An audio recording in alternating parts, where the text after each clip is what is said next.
Hello, this is Roger with the Last Outlaws. First thing I'd like to say is people that quote Bible verses to support their opinions have very little brains and even smaller penises. If you're gonna try to troll me in the comments, my suggestion is bring a high intellect and a pair of brass balls. That's all I'm gonna say about that. Anyways, I hesitated to, I put it out there that I was going to do this story, and then I kind of went, oh, maybe I shouldn't, but I'm going to. I thought about changing some names. I don't think I can do that and tell the story correctly. And, people can be different to different people. And Paul was very good to his friends, to his family. And that's at least what I hear. I didn't experience that, but I have friends that have known him and his brothers since Village Christian, and they just swear up and down that he's a really good guy. And I know he did some charity work, and I'm really sorry for anybody who loses a friend or their father. And I hope that I somehow do this without hurting anybody's feelings. Also, there might be a couple edits. It's kind of a long story. I want to make sure I get it right. And I just, won't happen very often, but I think this one might be one. All right, so buckle up, kids. We're going to talk about Paul Walker. Fist fight, murder, jealousy, the whole shebang. Let's get into this. So I was chilling after a party, or what I say the kids call raves, but to us it was an underground party. We're still kind of tripping a little bit. And Josh and my friend John, we were just smoking weed on the couch. Now, a little background, John was my roommate. I had never experienced a drug addict before. I still have never experienced somebody quite like John. John would do 30 to 60 pounds of nitrous oxide on a Saturday, 30 to 60 pounds on a Sunday, maybe go through 30 or 60 pounds during the week, along with the ketamine, the cocaine, the heroin, the ecstasy, like the acid, the mushrooms, the mescaline, peyote, and God knows what other interesting substances he was putting in his body. And he had overdosed twice before I met him, and I think he was 19. So we're just chilling on the couch, and all of a sudden we hear this, "Hey, don't be doing drugs in my house." And without hesitation, John just went, "Fuck you, Paul." And Josh went, "Yeah, fuck you, Paul."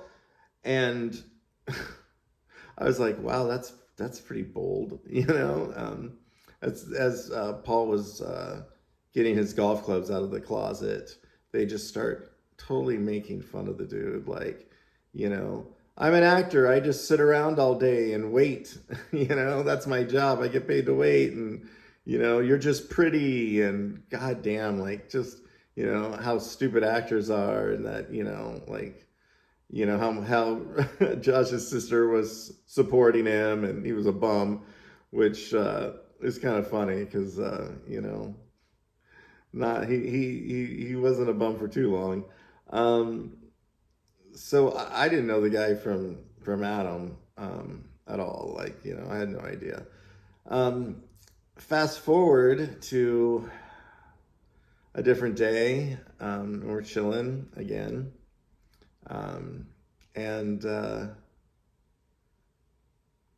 The guys, like, he came in the room or something, and they just started saying, Roger can get more girls than you can, dude.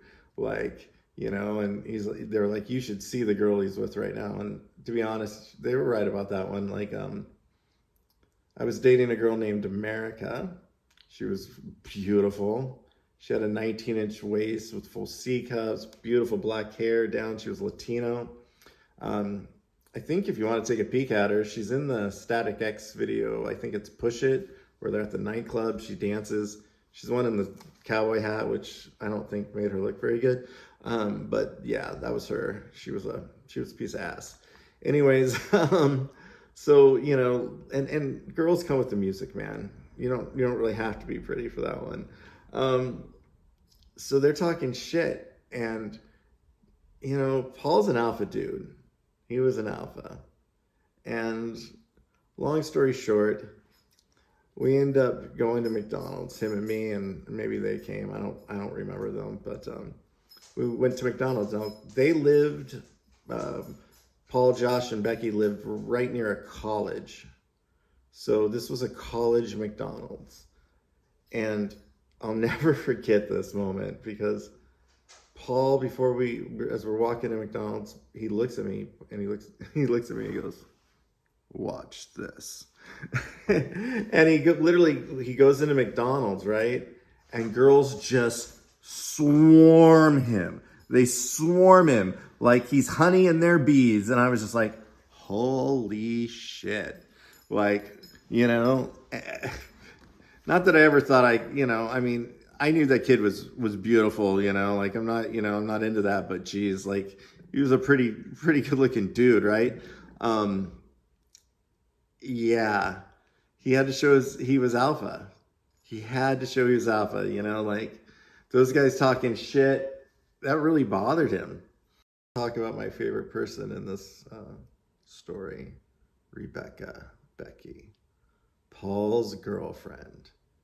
And if you can, to me, she was so hot. She took my breath away, like when I first saw her, I could not stop staring. It was like a couple years later, like I met Pam Anderson when she was super hot with Tommy Lee, and I could not keep my eyes off her. Like it was magnetic. Like, Pam Anderson back in the day was so hot, like sorry, but she was just super hot. And like, so I couldn't take my eyes off of Becky. And then, later on, like we started hanging out with Josh and stuff. Paul was gone, doing Meet the Deedles in Pleasantville, I think. The story only goes to when he was filming Fast and Furious, by the way.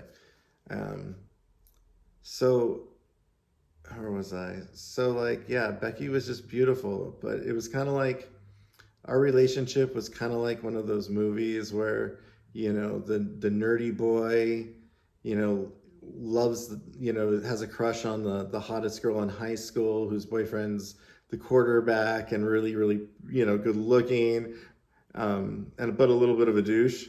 And, and they end up breaking up, and, the nerd guy, like, becomes, this, like, I don't know, whatever. And, they fall in love, sort of a thing at the end of the movie.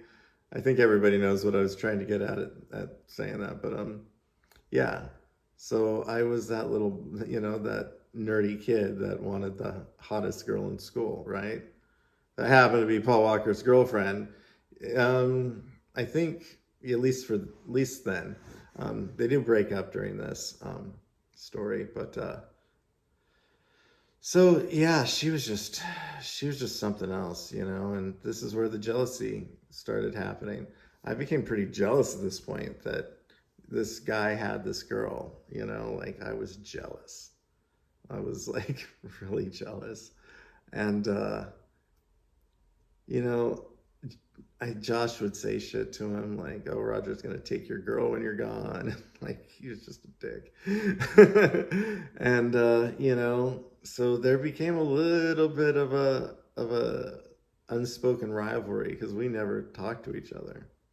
Really. Like I think I saw him once in a great while, but not really. So I guess to explain some stuff after the story, like my friend Josh, then this is why you got to be careful taking hallucinogens, kids, because I don't know if he was genetically susceptible to schizophrenia or if it was just the drugs, man, or a combination of both. So one day I go over to see my friend Josh, and he's got bandages on his arms and all these pictures, like white paper, okay? So white paper and mathematical equations written in what I thought was red paint. It wasn't, it was his blood. And he was talking nonsense. And, I remember calling his sister going, I think Josh needs some help. It was, it still kind of makes me go, oh boy, it's like the Pink Floyd moment where, he's becoming pink. It's just like, oh boy, he's transformed. He transformed. And, so yeah, that was pretty shocking. And then I took him back to my house, which John lived there too. And, he described to me in great detail this S&M fantasy that he had for himself and me.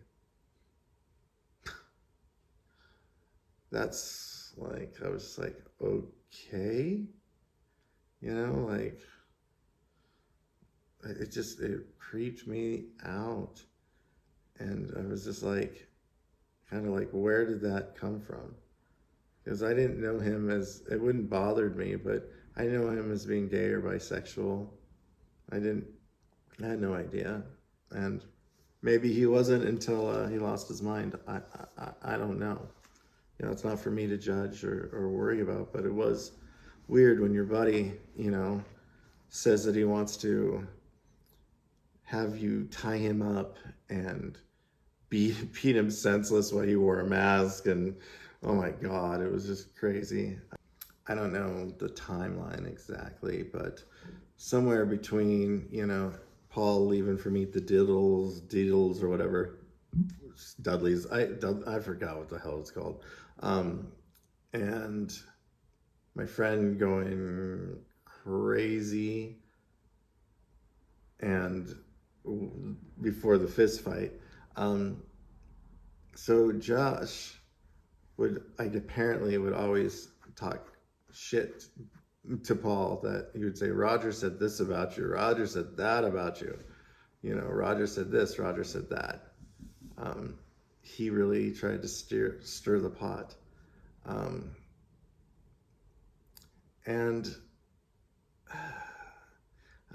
So Becky got pregnant with his baby, and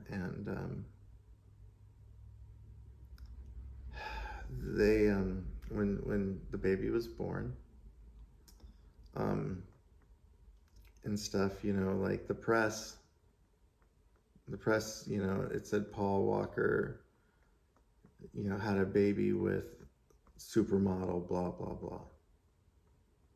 And I don't know if it bothered Becky, but for some reason it bothered me. It was a little nerd boy in me, and I was also like, this is the creepy shit that Hollywood does, It's like creepy shit. Like, you can't just have a baby with this beautiful, intelligent, radiant girl. That's not good enough.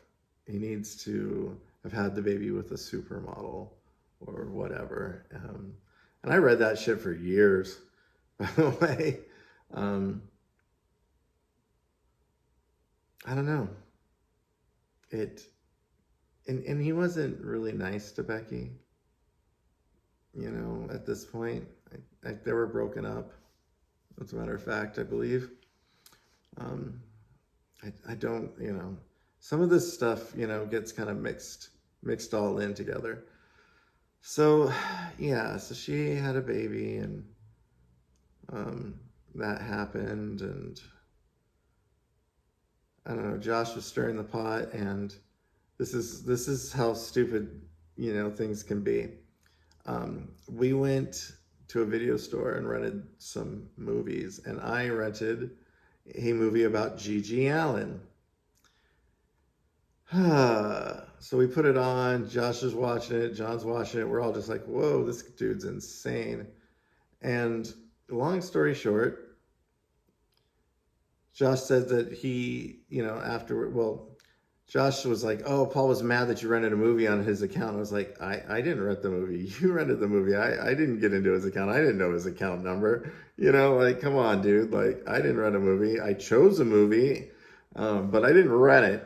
And he was like, I told him about the guy, shitting on stage and playing with his dick and, trying to, just doing just the nastiest shit. I've never seen Gigi Allen take that ride for a little bit. But yeah,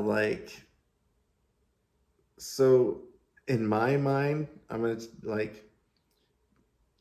know that at this point too, I know that he knows that I have a crush on Becky, but it wasn't I don't know. Anyways, so that was one thing that he was pissed off about.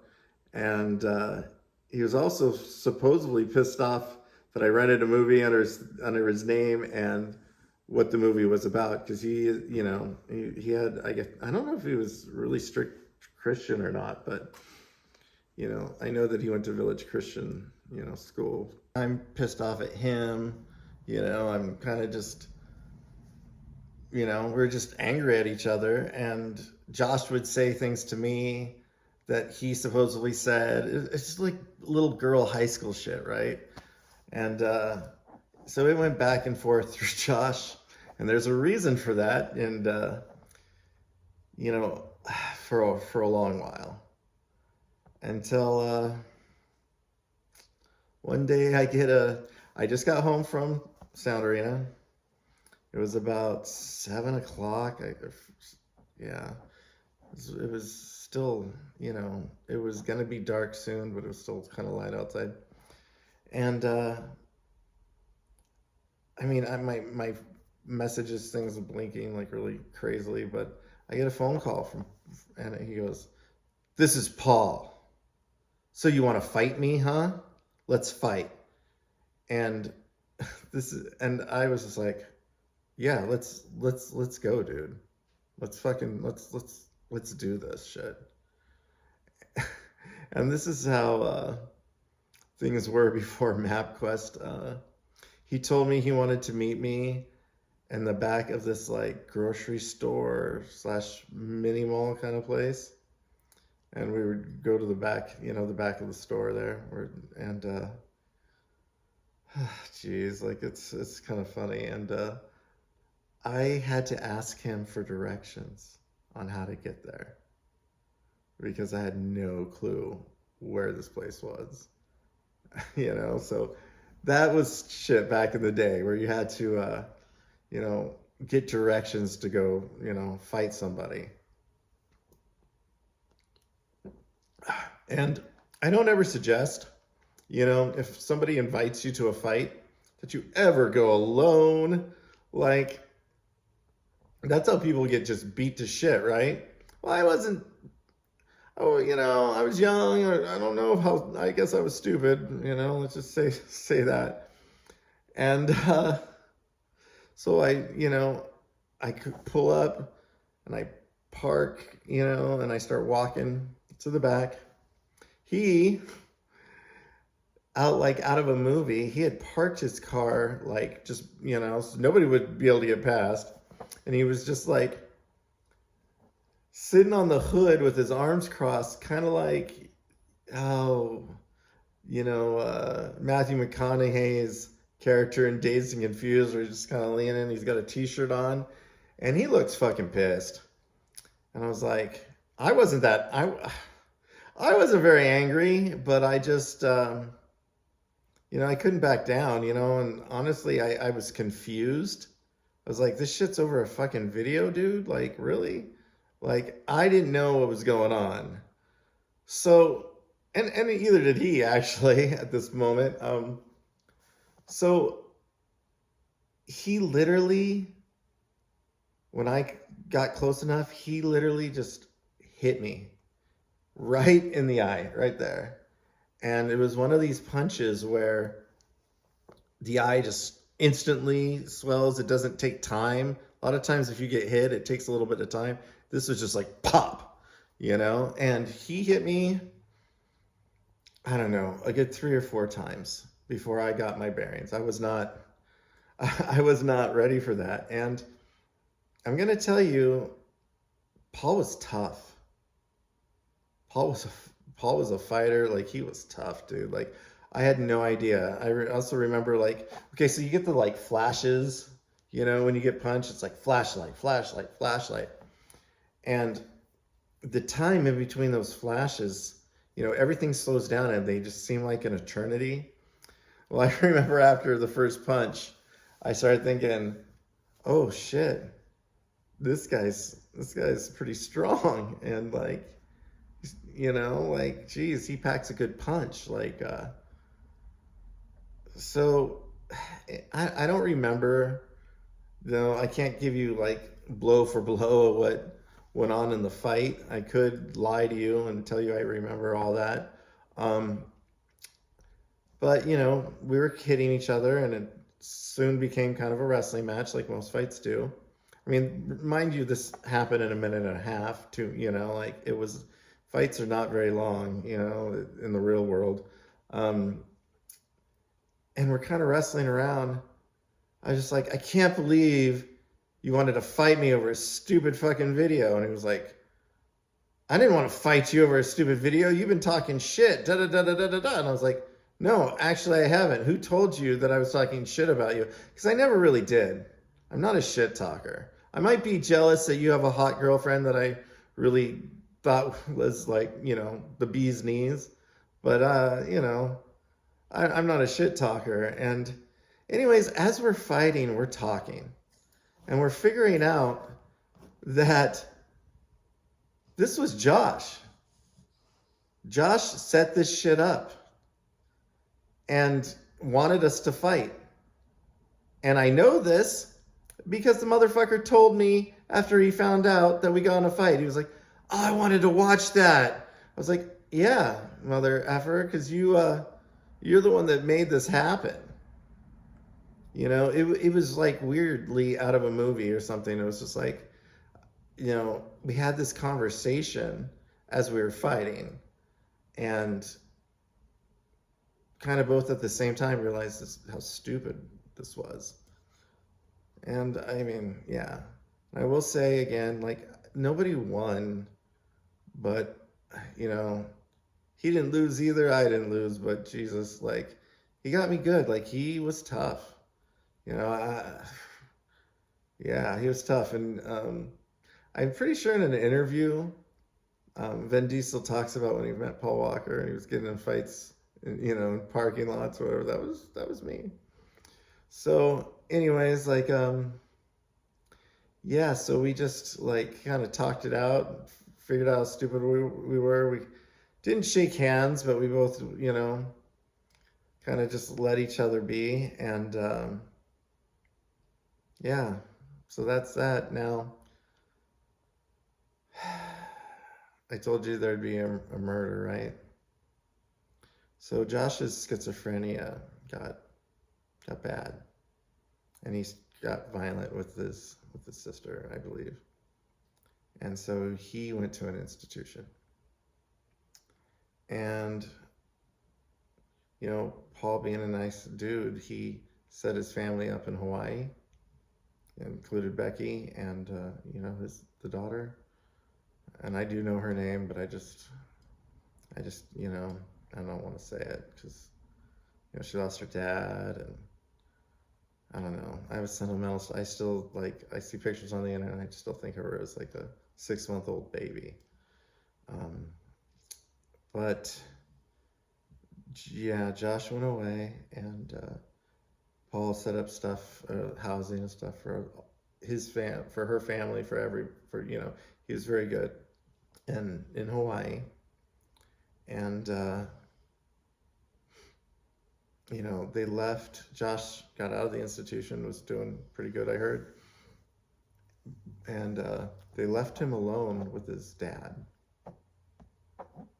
And when they came back, his dad was gone. He had killed him. And it's just a shame what happened to that dude. You know, some things we can't control. You know, it's just harsh, man. I forgot to talk about what happened to John. So John did a lot of drugs, right? And he moved out, and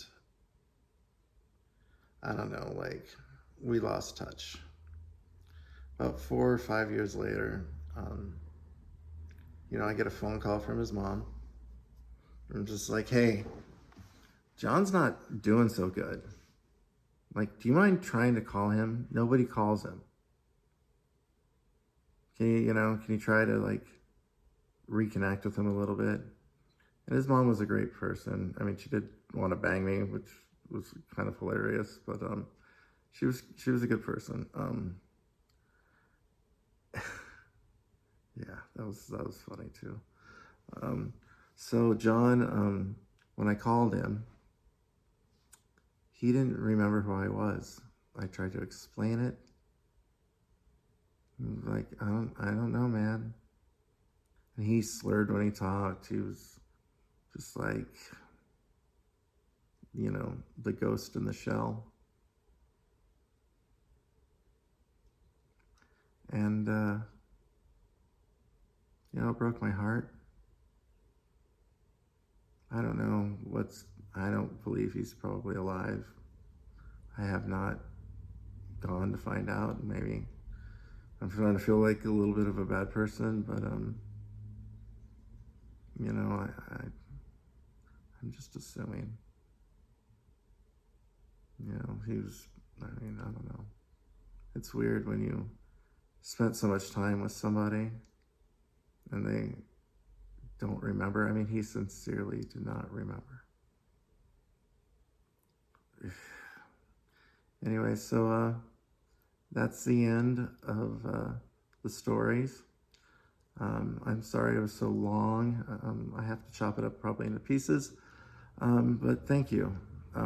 This was all right. So please subscribe, you know, watch the videos, listen to the music. It's on Spotify. Please, The Last Outlaws. And thank you. Thank you for watching.